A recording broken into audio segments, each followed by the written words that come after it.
Ashamar kafuunee kabajamtootaa fi daawwattoota leensaa mul'unaa faamilee jirtu nagaa keessanii anis nagaa kooti galata waaqayyoo inni nagaa keenya ta'e maqaan isaa eebbifamu ajajamu isiniin jechuu barbaada.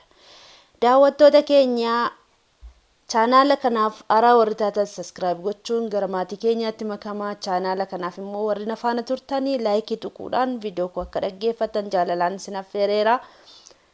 Guyyaa irraa gaaffii isin gaafattan isaala akkanaatiin isin deebisuudhaaf dhufeera. Yeroo namoonni baay'een karaa keessaa bilbila koo gaafattanii dhuftanii gaaffii baay'eenaaf dhiyeessitanii jirtu. Gaaffii keessaniif deebii akkas ta'uuf bakka tokkotti isin deebisuun barbaade namoota baay'ee gaaffii kana na gaafate jechuudha. Gaaffii keessan kun haala kanaan YouTube akkamitti banatu, akkamitti maallaqa irraa nyaatu kan jettaniif kuno guyyaa irraa isiniif hojjechuudhaaf tidhimmee dhufee jira jechuudha. Isin immoo gaaffii keessan yeroo deebisanii ta'u laayikii tuquudhaan na duukaa bu'aati. Gaaffii keessan akka deebii ta'u nana mana ilaalaati irraa baradhaa isiniin jedha. Irraa banadhaa ittiin hojjedhaa irraa faayidaa argattu jedhee nana mana nutis irraa fayyadamaa waan jirruuf isinis irraa fayyadamaa isiniin jechuu barbaada. YouTube'n faayidaa qaba. Isin dhimmitanii hojjennaan jechuudha. Obsaan hojjedha. Obsaan aannan goromsaa dhugaa akkuma jedhani obsaan hojjedha isiniin jechuu barbaada. Dursee wanti isin jechuu barbaadu Itoophiyaa keessa warri jirtan Wi-Fi ishii jettu kana Wi-Fi yookiin immoo ishii kana akka banattanii buufadhaa Wi-Fi ishii jettu kana buufadhaati. Itoophiyaa keessa kana malee hojjetu yeroo kana jechuudha.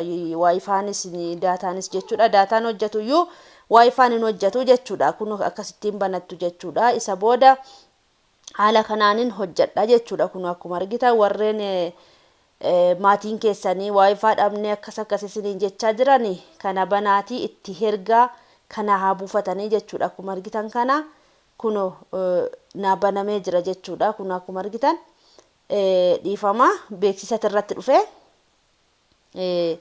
beeksisni waan irratti dhufee fi irraa balleessan sin agarsiisa jechuudha. Akkuma argitan kana kuno iddoo kana na tuxxan qulfii agarsiisti jechuudha. Mallattoo qulfii kun akkuma argitan banamee jira hamma waan banamee jiruuf kuno mallattoo qulfii sana na agarsiisti jechuudha. Sin agarsiisa mallattoo qulfii na banee beeksisi jaarratti dhufuu fi akkuma argitan kana kuno irraa banee jira jechuudha. Hin banamne irraa banuutti jira jechuudha. Kun akkuma argitan banameera. Kontaaktii jettee jirti jechuudha. Kontaaktii yennaan hojjeteera jechuudha. Mallattoo qulfii mata duree irratti na agarsiisti jechuudha. Amma garuu na agarsiisee hin jiru waan banee wanti ta'ee jiruuf natti fakkaata. Daawwattoota keenya kun akkuma argitan kana YouTube banuudhaaf amma siitingii keessa galee siitingii keessa adii akkaawunti kan jedhu irraa dhufee jira jechuudha.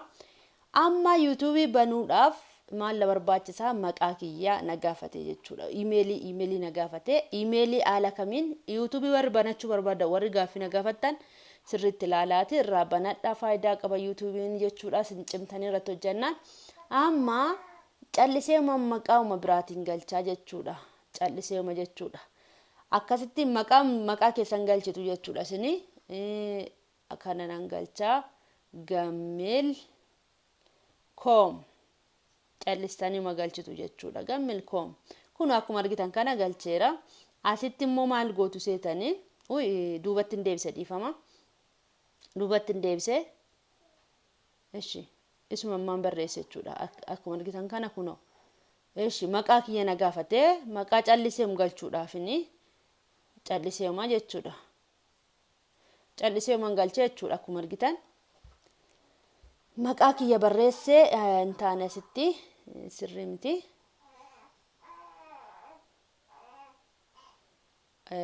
Sirrii miti try again jedha. Sirrii miti jechuudha. Sirrii miti qo'asin hin agarsiisa. Ela kuno asitti create for self yookiin myself yookiin immoo ishii kana irratti hin tuqe jechuudha. Business ishii jettu irratti hin tuqe. Maqaa calliseeman barreessachuudhaani calliseema jechuudha. Kuno akkuma argitan jechuudha. Eeshi asittoo maal la gaafate seetanii isin maqaa keessan tikkilanyaa galchuu qabdu bilbila keessan tikkilanyaa galchuu qabdu an calliseeman galchachuudha. Guyyaa na gaafate day jechuun guyyaadha. Har'i guyyaa meeqa calliseeman galchaa. Eeshi ji'a na gaafate Febraarii yookiin immoo Jabraarii yookiin Maarch yookiin April kan man argeen galchachuudha yookiin immoo waggaa na gaafate jechuudha. Callisee man galcha kanas jechuudha. Callisee ma jechuudha. Dhiira moo dubara jedhee dhiira jedheeraanii callisee ma jechuudha. Isin immoo akka barbaadanitti galchitu jechuudha. Akka ofii keessanii eeyyamtanitti galchitu jechuudha. Kun ofii deera iimeelii amma kun isa kana argitanii paaspoortii na gaafate jechuudha. Paaspoortii callisee bane ilaala jechuudha. Dhufa YouTube keessatti dhaqeetanii achi keessaa YouTubein barbaade baneettiin yookiin viidiyoo gadhiisuu nan danda'a. Viidiyoo illee akkatti gadhiisan isin agarsiisa. Kunoo argitanii baname jechuudha. Banameera akkuma argitan kana kunoo banamee jira jechuudha. YouTubein amma kunoo akkuma argitan baneera jechuudha. Amma inni isin agarsiisuu barbaade inni lammaffaa wantiin koo jechuudha. Akkamittiin viidiyoo gadhiisus viidiyoo gadhiisu kan jedhuu fi viidiyoos akkatti gadhiisan isin agarsiisa jechuudha. Mee akkamittiin viidiyoo akka gadhiisan isin agarsiisa jechuudha. Viidiyoo akkamittiin gadhiisu isin agarsiisa na duukaa bu'a.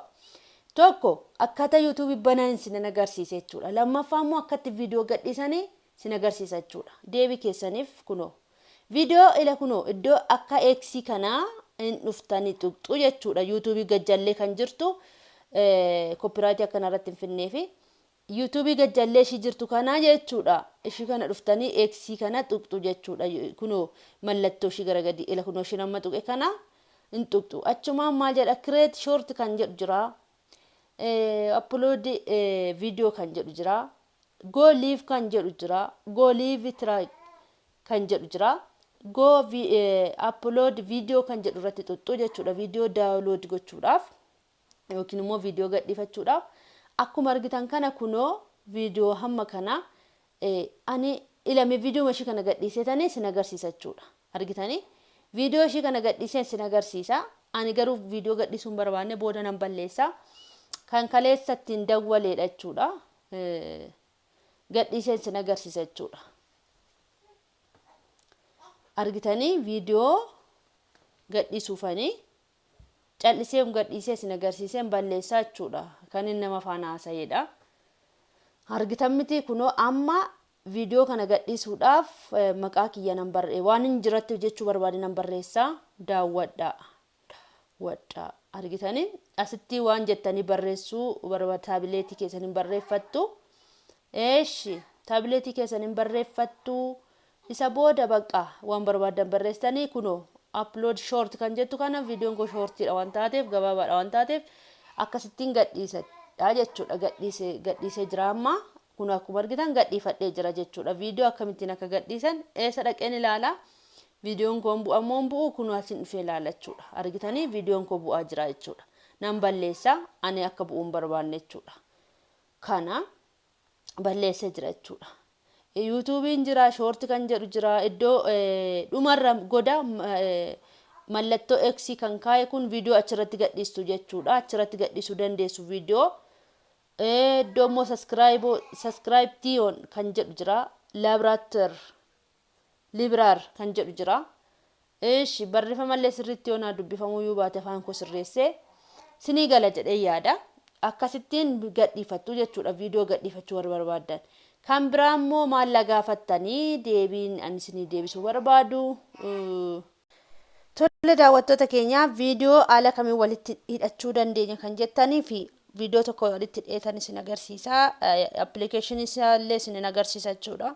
Kun haala kanaan iddoo kanan tuqxu iddoo viidiyoo isin geeksaa isa booda viidiyoo walitti hidhuudhaaf amma fakkeenyaaf viidiyoo kana walitti hidheen buuse 1 2 3 4 viidiyoo kana arfansaayyuu walitti hidhee jira jechuudha. Argitanii viidiyoo kana arfansaayyuu walitti hidheetan jira jechuudha. Argitanii viidiyoon kun walitti hidhamee jira jechuudha. Daqiiqaa 4 ta'ee jira. Walitti hidheen jira jechuudha. Akkuma argitan kana kunoo walitti hidheera jechuudha. Viidiyoo barbaadan haala kanaan kunoo akkuma argitan kana maqaan ishii kunoo kanadha. Kan ittiin haqana baabarattanii ishii buufadhaa kaapikoot kan jettu kana buufadhaati viidiyoo akka ajaa'ibaatti walitti hidhuu dandeessu jechuudha. Isinii bareecha akka barbaaddanitti isiniif walittidha jechuudha.